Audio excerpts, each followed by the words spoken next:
All right, ladies and gentlemen, boys and girls, 2023 Fruhoff 53-foot dry van trailer. This has what is called a Q box on the front, made by Phillips Manufacturing. The trailer is a Fruhoff, and if you open it up, you'll see all your wiring is in there. We're using a Samsara AG model tracker. What we've done is we've plugged into the bottom. We've actually covered that with tape to kind of keep it tamper-proof.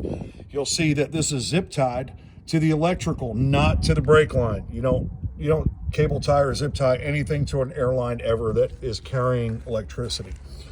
You open up the box, there you have it. Right in the center, there's blue, okay? Your ABS or constant 12 power, if the tractor supplies it. There's your brown, that's gonna cover your marker lights.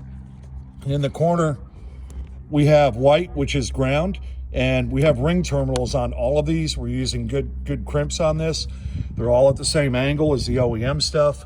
And what we've done is we've used self-tappers to secure this to a plate. The cool thing about the plate is there's actually a gap behind it. So when you look at it, it doesn't really penetrate through into the wall of the trailer. So it's a good clean install. It's easy to do.